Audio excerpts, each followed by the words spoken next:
But you only want what you want is you only want. I mean, your system, if I may, would not include the profit portion of income.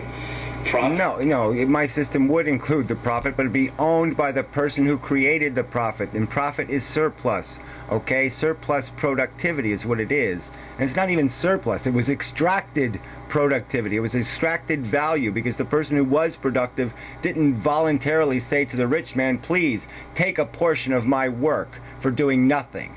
They don't say that. When a person pays rent, they don't say, please, Mr. Landlord, abuse me, okay? Exploit me, take some, take value from me so you can live high so I can have a roof over my head. That's not exactly how it takes place. And all I'm saying to you is, yes, my system would value the productive workers, okay, and it would have no interest in creating billionaires, and it would have also no real interest in just feeding people who will make no contribution.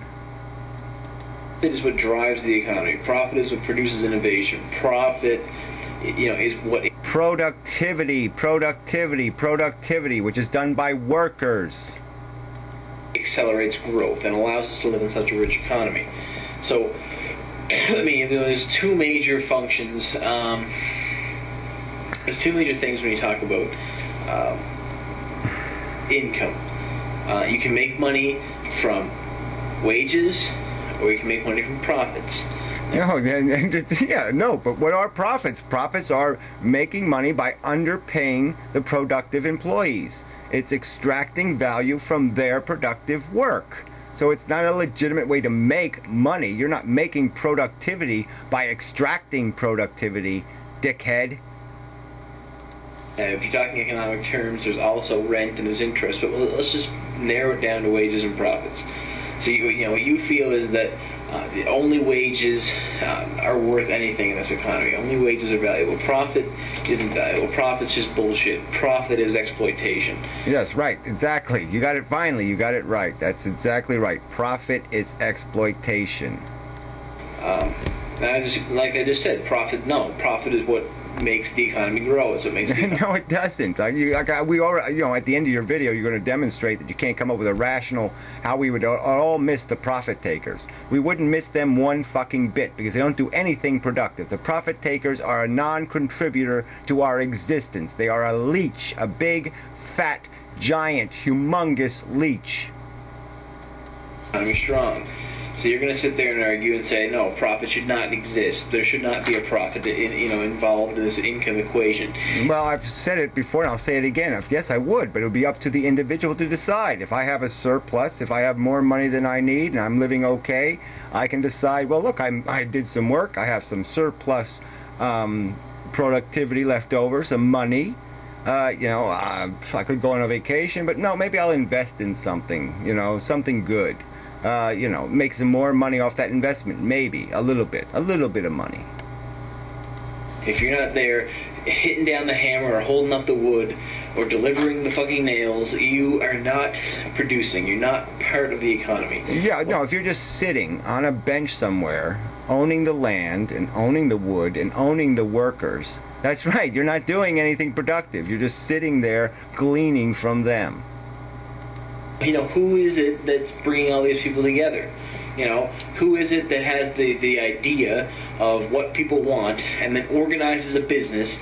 And that's not what investors do, asshole. They don't organize a business. They don't do any of that shit. So it's a bogus argument. The idle rich don't do any of that shit.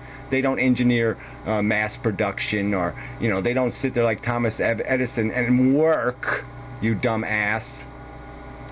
And puts it together. You don't want to reward that person. No. You don't want to give them anything. They don't deserve shit because they're not there holding up the fucking wood. They don't deserve shit because they didn't do anything to deserve anything. That's bullshit. And to say that they're exploiting all this profit is exploitation. They don't deserve this profit. They're exploiting these people that are holding up the wood. That's bullshit. This person... it's common sense and obvious, so bullshit's not going to be a good enough answer. You're going to have to come up with some other scenario where you can explain Like I said, let's take away the minimum wage. Let's go with your system. You know, the exploitation would get worse and worse and worse. So what's your line for what acceptable exploitation is? Okay, let's take away the government giving you a number. What's your fucking number for the base level of what a human being should be paid to sacrifice his life in a coal mine? What's your base value system say to you that productivity, how that productivity should be gleaned, or what we should glean from it? How much profit should we extract from such a person? How much of the value of their work do we have a right to rip off of them, to take from them? Person was smart enough to figure out how to get these people together and produce a product, and obviously everyone agrees. You're saying the same shit over and over. I think you're going to say it for a third time. That's not how the fucking system works. The investors do not organize anything. They pick which is going to feed, which is going to give me more money. That's all. That's the only decision they make. What business is shystery enough to make the most money so I can glean the most profit from it? What business is exploiting people the most and gleaning the most profit off their labor so I can glean more money back? That's why our businesses end up in China, because everybody wants to make more money. So you have to find people you can fucking exploit, and you can't exploit them here because we have a higher expectation of civilization. Do the work. And, he's smart enough to do that, so he should get a reward for that. He should be given his profit. Because he didn't just sit in his ass, he worked for it. And yeah, okay, give me the numbers. Give me the numbers of the people who worked for it. All right, I bet you can count the billionaires on maybe just one hand, maybe one hand, two hands and one foot or something, who actually started from nothing, worked through a business, gained a skill, and did something incredibly productive to earn what they have. Most of them, like a Donald Trump or somebody else, yeah, they get $10 million from daddy, okay, so they have the reins of the economy, and they didn't drive it into a wall. No, they took their $10 million and they exploited a circumstance, and then they exploited another circumstance, and they made more money on exploiting their control over capital. But they never did any real work. All they did is buy and sell things. Stockholders do the same thing. They make profit from the company because they provide liquidity in the market in order to make these organizations come together.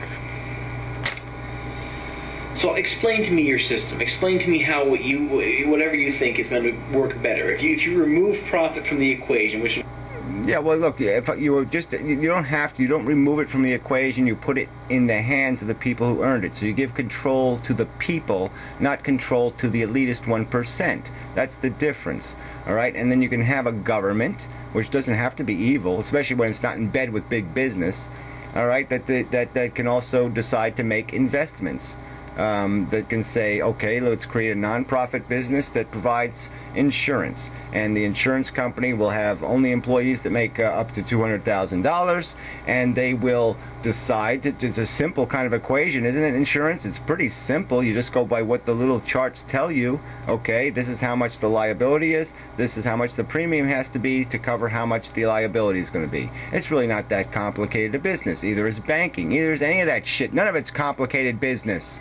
And it can be done as a non-profit, okay, that doesn't have, doesn't buy Rolls Royces and Lear jets, and now we have multi dozens of $1-million yachts out there. I mean, actually building yachts, $30, $40 million yachts. Yeah, it doesn't have that waste, okay? So fuck you. Be hugely productive. The consumers win, the workers win. The only people who lose is the people who did nothing. Which is what you'd have to do. Explain to me how you can remove profit from income and still have an economy that's producing at the level we are right now. It will be more productive because workers won't be wasting their time building yachts that only one person can enjoy. We'd have more people would be able to afford houses. They wouldn't have to even buy a mortgage to buy one. They could just buy one. Everything would become more productive because labor wouldn't be wasted on polishing the nails of a few elitist assholes. The world, we wouldn't be building Shangri-Las, Hearst empires, where you just where you just waste. When Forbes's father, another great example of a great capitalist, right? I mean, he was born to his father, and he inherited a big pile of money, and now he's some authority on something. Somehow he knows how the world works, and he has integrity, and he has meaning and significance as a human being. Why? Because he was born to the right family. I mean, how ludicrous can you fucking possibly get? But anyway, the older Forbes, he used to own a bunch of like palaces all over Europe, and all he had in them was little toy statues, and he'd hire people to go in there and dust the little toy statues and manicure them. It's almost like the old gardens of England, right? These little private gardens. Nobody got to see them but the elitists, the nobles, the pretty people, the ones that all smelled nice. And so they had all this beauty and this wonderful thing they created, and it was just for them. That's what we get rid of, okay? Because now the public, the people would own everything. So if they're going to have a fucking park, the people are going to use the park. If they're going to have a fucking mansion, the people are going to live in the goddamn mansion. So whatever we build out of our productivity, we will enjoy the privileges and the advantages of it, not just an elitist pile of pieces of shit.